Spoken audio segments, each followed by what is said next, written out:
O Jornal do My News dessa sexta-feira é uma entrevista especial com o cientista político Rodrigo Prando, que é professor e pesquisador da Universidade Mackenzie. Nesse assunto, nessa conversa, nós tratamos sobre a eleição presidencial, a sucessão que já está na rua, a campanha que já está colocada e centralizada, pelo menos por enquanto, em dois candidatos, que são Lula e Flávio Bolsonaro.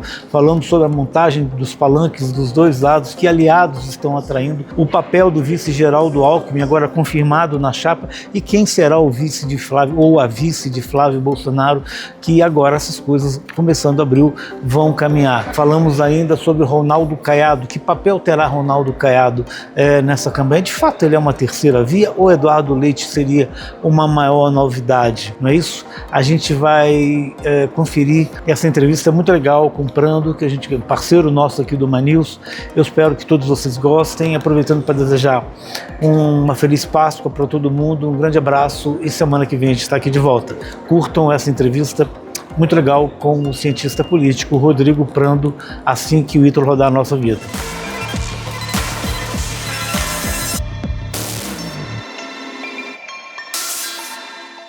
Gente, então, como eu anunciei aqui comigo, um convidadíssimo especialíssimo, que é o Rodrigo Prando, colega, amigo, parceiro nosso aqui no My News. Prando, brigadão pela tua presença com a gente nesse jornal, nessa véspera de Páscoa, né, nessa sexta-feira santa aqui, mas a gente trabalhando. É isso daí. Brigadão, Prando. Evandro, meu amigo, é sempre um prazer estar aqui. Então, meu abraço para você, para a audiência do My News, para o Luan também. Abraço a todos vocês. Maravilha, a gente é sempre muito agradecido com a tua atenção conosco. Prando, vamos lá, por onde que a gente começa, Prando? Tanta coisa.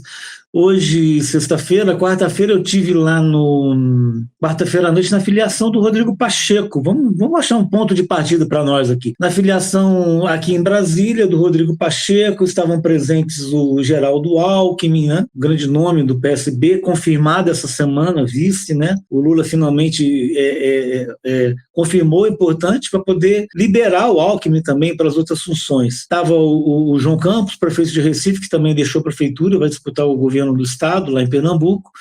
E aí eu queria começar contigo vamos começar com Alckmin, PSB, Lula. Precisava, né, sobre o aspecto do governo, definir isso, porque eu acho que o governo foi surpreendido, Brando, com esse desempenho inicial do Haddad aí em São Paulo. Ele se mostrou mais competitivo, surpreendeu a nós também, jornalistas, eu acredito que os analistas, que não imaginavam que o Haddad estaria num patamar que o torna competitivo e incomoda o Tarcísio. Que papel você entende que possa ter o Alckmin? Eu imagino eles andando o país, mais que o país, São Paulo, porque eu tenho dito, Prando, que eu acho que São Paulo pode definir a eleição para o Lula. Se o Lula pode encontrar outras dificuldades, São Paulo, o Haddad conseguindo levar a eleição para o segundo turno, pode ser a grande saída para o Lula, que tem dificuldades em outros lugares e está vendo o Flávio Bolsonaro aí encostar nele. Eu queria um panorama teu a partir de Alckmin, Haddad, São Paulo, PSB, Pacheco. Tá bom. À vontade, meu caro. Então vamos lá. Primeiro que a gente tem que lembrar que Pacheco é um nome escolhido pelo presidente Lula para disputar o governo das Minas Gerais. E muita gente, talvez o próprio Pacheco, tinha um desejo da vaga no Supremo Tribunal Federal. Vaga essa que ainda está em aberto, parece que Lula novamente irritou o Davi Alcolumbre, que não levou ainda à apreciação do plenário o nome do Messias, mas o Rodrigo Pacheco é um nome para o Lula. E aí tem uma coisa que é importante, tanto em São Paulo, como você bem destacou, que pode ser um diferencial competitivo para o Lula, quanto Minas Gerais, são os dois maiores colégios eleitorais, né, meu amigo? Então, o Lula ter bons palanques em São Paulo e nas Minas Gerais pode ser, de fato, um elemento diferenciador. Pensando nessa questão do Alckmin e o papel do Alckmin. Há muito tempo, né, Evandro, e eu escrevi um texto sobre isso já há um bom tempo, chamado vice-presidentismo. Ou seja, o vice-presidente acaba tendo no Brasil, até por conta de sucessivas crises, impeachment, prisões, entre outras coisas, um papel relevante. Então, o Alckmin, ele desempenhou um papel em 2022 que, no meu entendimento, foi um papel muito importante. Um papel importante como vice, que, na outra eleição, quem desempenhou esse papel para o Lula foi o falecido Zé de Alencar, que era um empresário, e a presença do Zé de Alencar como vice do Lula amainou um pouco a imagem do Lula e permitiu com que ele tivesse mais aberto ao diálogo com o mercado, com o empresariado. O Alckmin foi diferente. O Alckmin não era uma coisa do mercado, não era um empresariado. O Alckmin chegou em 22 com a clara, a evidente missão de trazer a ideia do PT mais para o centro, numa defesa da democracia contra os arreganhos autoritários e autocráticos do Bolsonaro. Arreganhos autoritários e autocráticos que se confirmaram. Porque Bolsonaro tentou, articulou, não teve êxito, um golpe de Estado e mais outros quatro crimes que o levaram à prisão nesse momento domiciliar. Eu acredito, Evandro, que dessa vez vai ser mais difícil repetir a fórmula do Alckmin como um elemento estabilizador no campo democrático. A vitória do Lula em 2022 foi uma vitória muito apertada em relação a Bolsonaro, e as pesquisas, especialmente do Felipe Nunes, que escreveu alguns livros, um dele, Biografia do Abismo, sobre a polarização, ele fala que o que deu a vitória ao Lula no segundo turno, um pouco mais de 1% dos votos válidos, foram os tais dos sociais liberais. Figuras, inclusive, que apoiaram o Plano Real, economistas, figuras mais liberais, mas que têm preocupação social e que, de fato, se afastaram por medo da radicalização bolsonarista. Eu não sei se dá para repetir, Evandro, essa mesma fórmula. Me parece que o Lula tem, talvez, nessa eleição, o maior desafio dele. Por que o maior desafio? Por vários motivos. Primeiro, pela idade, não é? Então, há um cansaço. Evandro, eu sempre repito, e as pessoas às vezes falam, você não deveria falar a sua idade, mas não tem problema. Mas em 1989, Evandro, eu tinha 11 anos. Eu era uma criança que estava lá em São Carlos jogando bola, entrando no movimento escoteiro, e com 11 anos o Lula era o candidato à presidência. Eu estou com 48 e o Lula é o candidato à presidência. Que, embora nós tenhamos uma imagem política consolidada e muito bem comunicada, há uma fadiga, um cansaço dessa imagem, a ponto do Flávio Bolsonaro, que na sua vida parlamentar tem pouca relevância, até um pouco mais do que o pai dele, que não teve relevância nenhuma como parlamentar. Mas ainda assim, o Flávio Bolsonaro se apresenta como algo mais jovial e como uma novidade, embora não seja, né? Então eu diria que o papel do Alckmin, nesse momento, vai ser um papel ainda de presença com Lula, uma pessoa de confiança, talvez ainda possa ser explorado que durante anos eles foram adversários, mas não foram inimigos, e isso talvez ajude, mas ajuda bem menos do que em 2022. É muito interessante essa sua colocação, Prando, porque há essa discussão. Por que Lula não deslanchou, estando fazendo, na visão de muitos petistas, o melhor de seus governos, e está com essa dificuldade toda em deslanchar, tendo o Flávio quase que jogando parado, essa expressão que está sendo utilizada para ele, e está na cola dele, e até algumas pesquisas até já está ultrapassando o Lula. Tem esses elementos, fadiga de material, da imagem do Lula, cansaço. De 89, eu tenho 62 anos, eu cobri a eleição de 89, já era jornalista. E o PT disputou todas as eleições pós-democratização, todas, com todos os escândalos nas costas, no Mensalão, Petrolão, foi lá e disputou, né? Isso evidentemente, isso é mérito. E tem essa questão, também concordo contigo, que o Alckmin hoje não vai ter, talvez a mesma preponderância que teve em 2022, mas ainda assim eu creio que vai ser importante para o interior de São Paulo ele rodar. Eu sempre digo que é fundamental o Alckmin em 2022 para reduzir a derrota do Lula em São Paulo. Sim. Evandro, você tem toda a razão. Alckmin no interior de São Paulo, e o interior de São Paulo sempre foi mais antipetista, mais conservador. O Alckmin de Pindamonhangaba, com esse perfil, pode ter sim um papel de percorrer o Estado. As pessoas gostam do Alckmin, ele tem aquele apelido depreciativo de picolé de chuchu, mas é uma pessoa que, na maioria das vezes, o diálogo sempre foi muito aberto, com prefeitos, com lideranças políticas. Então, desculpa não querer interromper, mas já interrompi, mas você tem toda a razão. Esta corrida pelo interior do estado, aqui de São Paulo, faz diferença. Vamos falar um pouco do Flávio também. Antes, só dar uma pincelada aqui. Você falou quer dizer, anteontem, quarta-feira, quando o Rodrigo Pacheco estava se filiando ao PSB, foi o dia que o Lula enviou a mensagem do Messias para o Senado. Uhum. Eu conversei rápido com o Pacheco sobre senador, está demorando a nomeação do novo ministro do Supremo porque houve um movimento em todo que o senhor fosse indicado para o Supremo. O Davi Alcolumbre fez essa movimentação. Eu perguntei para ele agora, como no PSB, agora um partido, o senhor vai trabalhar pela nomeação do Messias? Porque a gente está lendo e vendo é o André Mendonça a favor do Messias, o Cássio Nunes, e gente, o PT, evidentemente.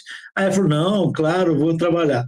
Mas eu queria dar a guinada e vamos falar um pouco do Flávio Bolsonaro. Flávio Bolsonaro.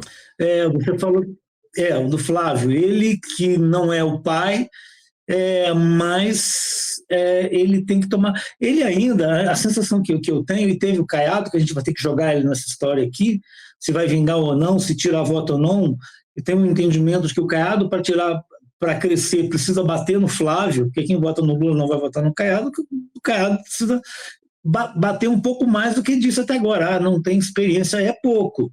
Né? Ele tem que descolar completamente da imagem do bolsonarismo, que ele ainda é colado. E eu queria... são duas perguntas que eu vou colocar para você. Primeiro, o elemento Caiado nessa história. Segundo, Flávio Bolsonaro está jogando parado, está crescendo, mas não está ganhando tanta adesão. Eu não sei se fica essa impressão. Ainda há uma desconfiança geral com ele. Foi nos Estados Unidos, foi atacar as urnas eletrônicas, a justiça eleitoral brasileira. Quer dizer, essa lembrança ruim que ele traz do pai fica na memória das pessoas. Vamos lá, meu amigo. Vou começar primeiro com o Flávio Bolsonaro, depois eu entro no Caiado, na discussão do Caiado. Flávio Bolsonaro tem uma característica que é o sobrenome, inegável. Sim. Então, Evandro, eu sempre tenho dito que o Flávio Bolsonaro tem o bônus, mas ele ainda não vivencia o ônus deste sobrenome. O bônus é, obviamente, trazer para ele o espólio político eleitoral do seu pai. Ponto. Sim. Então, isso é o quê? O tal do jogar parado. Por inércia, sem movimento nenhum, o bolsonarismo despeja nele os votos que dariam ao pai. E veja, hein, Evandro, veja. Vamos pensar aqui. Se o Bolsonaro tivesse tido paciência a respeito às regras do jogo e à Constituição, ele estava agora disputando com muito mais força do que o filho. Poderia levar num primeiro turno, de repente, a eleição. Mas não, enveredou por golpe de Estado, enveredou por ataque ao sistema político eleitoral, ao Estado Democrático de Direito, deu no que deu. Mas, pois bem, Flávio, por enquanto, tem o bônus. Eu não vejo ainda, não só do Caiado, como você se referiu, Evandro, o desgaste que ele, Flávio, sofrerá em breve. Eu acho que a questão agora é, de fato, esperar a desincompatibilização daqueles atores que deixarão os seus cargos, e aí o jogo fica mais claro, porque aí eu acredito que as lideranças políticas adversárias vão trazer à tona, de forma muito enfática, todos os fatos de desconfiança e desabonadores na trajetória de Flávio Bolsonaro. O que ele falou recentemente nos Estados Unidos, a questão das rachadinhas, a compra de imóveis com dinheiro vivo, a tal loja de chocolate que vendia pouco na Páscoa. Então, eu acredito que essas questões ainda não foram postas. Minha pergunta, e talvez a minha resposta, vai fazer muita diferença tudo isso? talvez não tanto quanto numa situação normal fizesse. Por quê? Porque por mais que você desgaste a imagem do Flávio Bolsonaro, e ela será desgastada, existe também uma alta rejeição ao nome do Lula, o que significa que a disputa, de novo, não é uma disputa entre dois candidatos, como foi em 22, Lula e Jair Bolsonaro, entre dois nomes de grande predileção, de convicção no voto. Na verdade, muita gente que votou no Lula odiava o Bolsonaro e muita gente que votou no Bolsonaro odiava o Lula. Então você tem um embate de rejeições. A grande questão não é, neste caso, Evandro, fazer com que caia a intenção de votos no Flávio. Eu acho que essa intenção está aí. Eu não sei se ela muda muito. O que o petista, né, o progressista, o ator político do campo da esquerda vai fazer é tentar aumentar a rejeição ao Flávio Bolsonaro. Porque você fala de maneira correta e apropriada que em todas as eleições de 1989 até agora nós tivemos o PT. Em 89 o PT perdeu, o Lula perdeu para o Collor no segundo turno, 94 e 98 perdeu para o Fernando Henrique no primeiro turno, e em 2002 e 2006 o Lula ganhou no segundo turno, e em 2010 e 2014 a Dilma ganhou no segundo turno, em 2018 o Haddad perdeu no segundo turno, e em 2022 o Lula ganhou no segundo turno. Isso que nós temos, que Lula, no primeiro turno, perde. Ele não ganha, por conta do sentimento antipetista, mas em todos os segundos turnos ele esteve, potencialmente estará neste ano também. A construção da imagem do Flávio é uma tentativa de moderar, de tornar a imagem do Flávio mais acessível aquele percentual de centro que se horroriza com o bolsonarismo radicalizado do seu pai e dos golpistas. São várias as estratégias. Tempos atrás, o Flávio Bolsonaro disse que queria o apoio de todos, de todas e de todes. Aí alguém falou, ele estava ironizando. Pode ser, mas tem muita gente que vai verificar nisso um aceno à diversidade, coisa que a extrema-direita nunca fez. O Bolsonaro, Flávio Bolsonaro, recentemente falou que o Lula era um carro velho. Opala? Opala, daqueles beberrões que o cara é dono do Opala. E o Lula respondeu. O Lula, via de regra, se contrapondo a isso para que não seja feito com ele, né, o que aconteceu com o Biden, uma bidenização da sua imagem, de uma pessoa mais velha. O Lula aparece sempre correndo, sempre fazendo exercício, exibindo musculatura e tudo mais. O Flávio é mais jovem, então ele não precisa disso. Outra coisa que me chama muito a atenção, e aí a gente percebe a questão do conteúdo e da forma na construção do discurso político e da narrativa. Numa entrevista, o Valdemar da Costa Neto afirmou peremptoriamente que Flávio Bolsonaro é um Bolsonaro normal e que Jair Bolsonaro não é normal. O Bolsonaro estava preso, ainda na papudinha.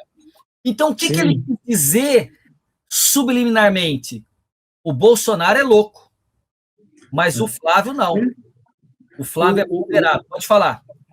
Não, o Valdemar tem esse sincerão, né? Tem esses sincericídios dele, como essa semana, né? Antes vou ter que resolver uns problemas ali no clã dos Bolsonaro para a gente poder tocar a eleição em paz e tal. É mais ou menos isso, né, Prando? O PL, eles vivem uma crise interna ali que eles precisam resolver, e que uma eleição vem, né, eles têm um problema ali, que é a questão da Michelle, que não consegue não engolindo a candidatura do Flávio, a maneira como foi construída, a maneira como foi anunciada, ela tem uma relevância fundamental. Ela vai ser um cabo eleitoral, vai provavelmente se eleger senador aqui do Distrito Federal, e esses são alguns dos problemas que eles precisam enfrentar. O que a gente vai ver agora nesse pós-Páscoa, as dúvidas, as interrogações que ficam, primeiro são isso que se falou, a gente vai ter até sábado agora amanhã, né, sábado, Isso. encerra o prazo de de filiação dos partidos, altera a mudança de partidos, a gente está vendo gente para todos os lados, tem uma briga nos bastidores aí que a gente não está vendo, que a gente é surpreendido com fulano no partido tal, ciclano no outro, e aí vai se partir para depois para as convenções.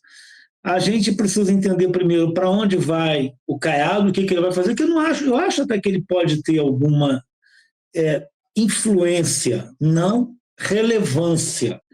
Ele pode ter, não vai ser, ele não vai passar de 3, 4, 5%. O próprio fato dele estar exposto, candidato, deu uma entrevista de 50 minutos, com 1h30, deu uma declaração de 50 minutos, mais uma entrevista, ficou 1h30 ao vivo nas redes principais de televisão, e isso dá ponto para ele, né? Isso dá ponto, é exposição, ele já está ali. Algum ganho ele tem. Vai perder também, que pode ter gente que ouviu aqui, meu cara chega, a primeira coisa que ele faz é anuncia que vai anistiar o Bolsonaro. Enfim, tem quem goste, ali mas deu umas estocadinhas de leve no Flávio. Do Lula ele bate sempre, o hobby dele, a vida dele é ser um antipetista de todos os costados. Então, o que a gente vai ter então pela frente é um pós-Páscoa aí com muita coisa. O governo está dando uma respirada agora, acabou a CPMI da INSS faz 10 dias, o governo está aliviado, o governo definiu o Alckmin vice, o governo trouxe o Pacheco, o governo vai ter a Simone Tebet, o Haddad dando uma expectativa, um otimismo aí para o PT e para o governo, e o Caiado, que a gente não sabe para onde vai, que pode, né, é uma incógnita, mas a gente vai ter um pós-Páscoa animado, né, Pran? Teremos um pós-Páscoa animado. Eu vou então agora pegar esse personagem Caiado. Na verdade, eu quero pensar o PSD, e aí você tem, em primeiro lugar, a desistência do Ratinho Júnior. Ratinho Júnior percebeu que a polarização está dada e ele não quis entrar em bola dividida no meio de campo. Fora isso, tem também a preservação dos negócios da família, porque a gente sabe que quando você se candidata, a vida da sua família é escrutinada por adversários e pela mídia. Ele tirou o time de campo, e aí, claro, tem um elemento que é a filiação do Sérgio Moro ao PL de Flávio Bolsonaro e mexer na questão regional do Paraná. Então o Ratinho Júnior preferiu ficar. O Eduardo Leite tinha se preparado para ser indicado. Aliás, para mim, um nome interessantíssimo que ainda vai trazer muita discussão. Ele fez uma carta ao povo brasileiro, ele discutiu temas da polarização, discutiu questões relevantes de inteligência artificial, das questões geopolíticas, enfim, um cara que me parece trouxe alguma luz para um debate que está muito empobrecido, se não ausente. Mas ele não foi indicado, então foi Caiado o indicado. E aí, Evandro, justamente, o Caiado, ele tem esses 4%, 5%, né? Tem. De fato, ele vai ficar nisso aí. Por exemplo, o Renan já ultrapassou o Caiado, né, do partido Missão, né? Já ultrapassou o Caiado e é bem aceito na juventude. Agora, esses votos do Caiado podem fazer total diferença no segundo turno, não é? Porque num segundo turno é impossível que o voto dado ao Caiado vá para o Lula. Esse voto vai para o Flávio Bolsonaro. Mas me chamou de fato muita atenção quando o Caiado fala de pacificação, de despolarização e oferta novamente o que ele já tinha dito, uma anistia ampla, geral e restrita. E aí, Evandro, eu fiz esse comentário. Falei, olha, o Caiado, ao colocar o tema da anistia, não está superando, mas ele está reforçando a polarização, porque na verdade, perdoar aqueles que cometeram crime contra o Estado Democrático de Direito. Em que pese que o Alexandre de Moraes, o Supremo Tribunal Federal, já falou que não cabe anistia ou perdão a ataques ao Estado Democrático de Direito. Então ele ganha notoriedade e ganha espaço entre os bolsonaristas. E eu falei que é uma contradição alguém ser candidato à presidência da República querendo perdoar quem quis acabar com o Estado Democrático de Direito, que vai permitir ter eleições. Se o golpe fosse perigoso, o Caiado não seria candidato e nem nós estaríamos aqui falando, provavelmente. E aí eu fiz esse comentário. Olha o que o cidadão escreveu aqui para mim, olha só, entrou nas minhas redes sociais, não é amigo meu, disse assim: assistindo hoje sua participação na TV, uma fala sua apontou imediatamente o seu lado político, apesar da necessária neutralidade nas colocações públicas de um cientista político. Quando se falou em anistia geral anunciada por Caiado, você se contrapôs, mas propositadamente não fez qualquer alusão ao episódio de anistia geral para pacificação no governo de JK, quando da tentativa de golpe da Força Aérea, o que justificaria uma ação análoga de Caiado. Isso irrita o telespectador, pois você não tem como retrucar uma fala que era minha. É o que nós chamamos de ditadura da comunicação. Aí ele termina dizendo assim: você fica, ele, né, no caso, você fica na poltrona rangendo os dentes sem nada poder fazer, dá vontade de jogar um objeto na tela da TV. Eu não respondi, mas a vontade é falar: jogue, deu uma martelada. Veja só, a questão do JK e da anistia e trazer o paralelo para mim. Aí falar, mas o cientista político como você não tem lado. Tem, eu tenho um lado. É a defesa da democracia, o respeito aos valores republicanos, o respeito à lei e os direitos humanos. Então, a gente se coloca na condição de cientista, analisando a política nesta perspectiva. No meu caso, uma perspectiva que valoriza a existência da democracia, ainda que reconheça os seus problemas. O Caiado, ele, obviamente, está no mesmo nicho do Flávio.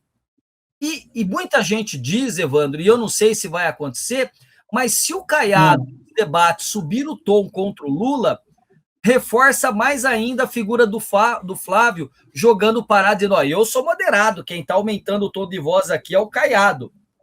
Então, é uma figura que entra, e eu acredito que o PSD e o Kassab, nesse momento, jogaram o farol baixo. Se eles jogassem o farol alto, eles entrariam com Eduardo Leite, que mesmo sem chances eleitorais, construiria, talvez para a próxima eleição, uma ideia fundamental da possibilidade concreta de uma terceira via. Caiado não é a terceira via nesta perspectiva, porque está muito próximo de forma ideológica e valorativamente ao bolsonarismo e ao candidato Flávio Bolsonaro. Eu não vou horário aqui, meu amigo, eu estou falando aqui, enfim, fica à vontade. Não, a gente vai precisar terminar, mas o Eduardo Leite é um personagem ainda a ser jogado luz, ele é novo, ele tem circulado entre os segmentos tais. Essa história do PSD, quando começou, eu achei isso uma jogada ali, ocupar um espaço, quando começaram os três, né?